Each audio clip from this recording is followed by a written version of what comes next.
Quando você procurar ler a palavra, leia sempre ela com sensibilidade, não tenha pressa.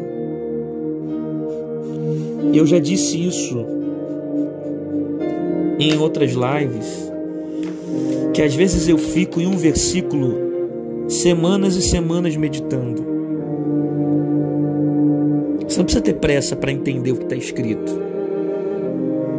Por isso que tem gente querendo pegar as revelações da palavra de forma, sabe, de forma rápida. E as coisas de Deus não são rápidas. Você tem que investir tempo nisso aqui. São detalhes.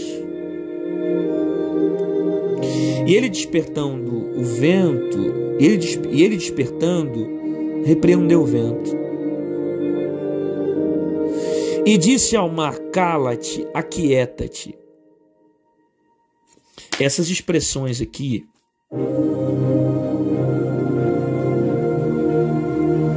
eu não vou nem entrar muito fundo aqui, senão não vou terminar essa live. Eu vou deixar para outro dia, porque aqui dá muita revelação. Mas eu não vou deixar fio solto não, eu vou explicar isso aqui. Repreendeu o vento e disse ao mar: cala-te, aquieta-te.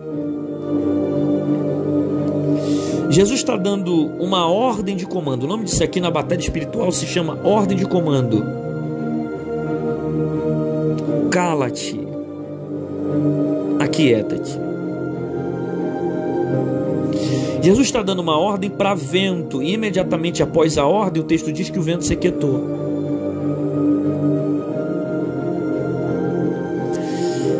O tipo de ordem que Jesus dá aqui é uma ordem de alguém que está acima, que está sobre.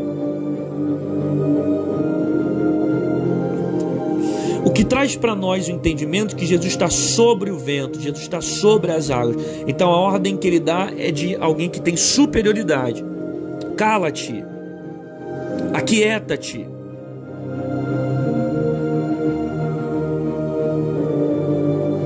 O Evangelho segundo Lucas, Jesus usa uma expressão no grego parecida a uma palavra chamada sejam amordaçados. Contra quem que Jesus proferiu essas palavras nos Evangelhos?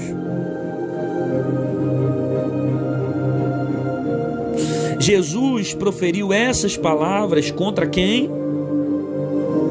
Deixa eu ver quem está estudando a Bíblia comigo. Contra quem que Jesus proferiu essas palavras? Cala-te e aquieta-te. Sejam amordaçados.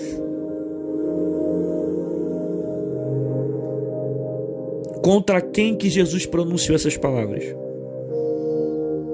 Isso aí, Fabrício. Exatamente, Flávio. O pessoal está ligado, está estudando a palavra.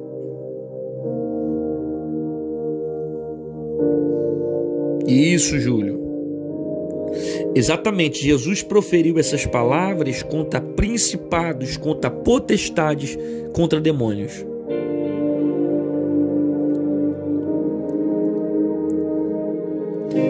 As expressões gregas são muito parecidas. Cala-te, aquieta-te, sejam amordaçados. Parece estranho, mas Jesus proferiu essas palavras contra espíritos malignos. Ué, pastor, mas estranho, porque Jesus está dizendo para vento e para o mar: aquieta-te. Só que o tipo de palavra que Jesus usou contra Satanás. Sai-te daqui. São pronúncias que Jesus usou contra demônios. Pastor, o que você está querendo dizer? Eu estou dizendo que o vento que está soprando aqui não foi provocado por Deus, foi provocado por demônios. Que heresia agora, pastor, que você soltou, me prova isso. Eu estou te dando a primeira prova pela forma como a linguagem que Jesus está usando. Linguagem de alguém que está sobre, que está por cima. Eu vou te dar 3 vertentes para dizer para você que essa tempestade foi provocada por demônios. Primeira vertente: Jesus está indo para a cidade de Gadara, ok? Olha o capítulo 5 que fala. Jesus está falando sobre... Jesus vai entrar em Gadara e vai repreender o gadareno. Champlin vai dizer Não um gadareno, mas o espírito estava sobre ele. Champlin vai dizer, que é um grande historiador bíblico, que havia um principado que habitava em Gadara. E que inclusive Gadara tinha um costume de criar porcos. Por isso que o demônio saiu do homem e entrou nos porcos, porque era natural a criação de porcos em Gadara. O judeu repudiava o porco porque não podia comer. Segundo a cultura de Êxodo capítulo 20, Deus proibiu o judeu comer a carne de porco. Os gadarenos por si só criavam porcos. Então, segundo Champlin, havia um principado que habitava em Gadara e queriam impedir Jesus de chegar no propósito de Gadara. Estou dando uma explicação rápida para você entender esse propósito, mas na verdade ele é muito mais profunda e complexa. Segunda vertente, se essa tempestade aqui fosse provocada pelo Pai, por Deus, Jesus sendo filho, ele nunca repreenderia uma ação do Pai. Principalmente com os termos que Jesus usou, termos de superioridade, termos de quem está acima. E Jesus não está acima do Pai. Jesus é filho.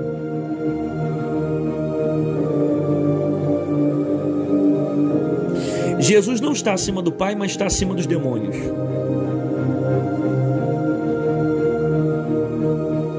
Jesus está vendo quem está por trás dessa tempestade. Ele dá uma ordem: cala-te, aquieta-te.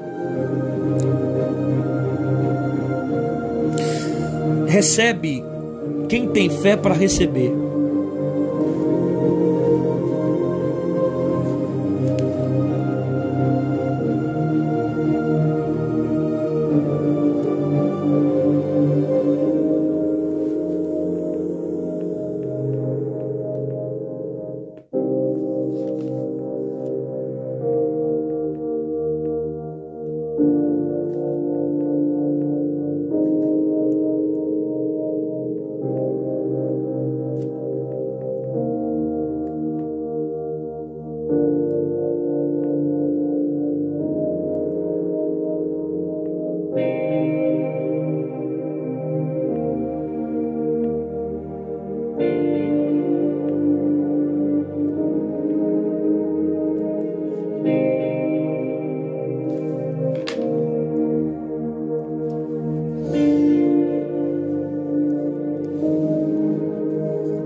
Jesus sabe quem está por trás dessa tempestade.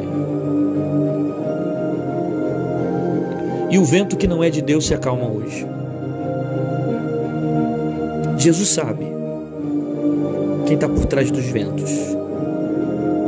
Jesus sabe quem está por trás dessa história. E esse vento vai se acalmar hoje.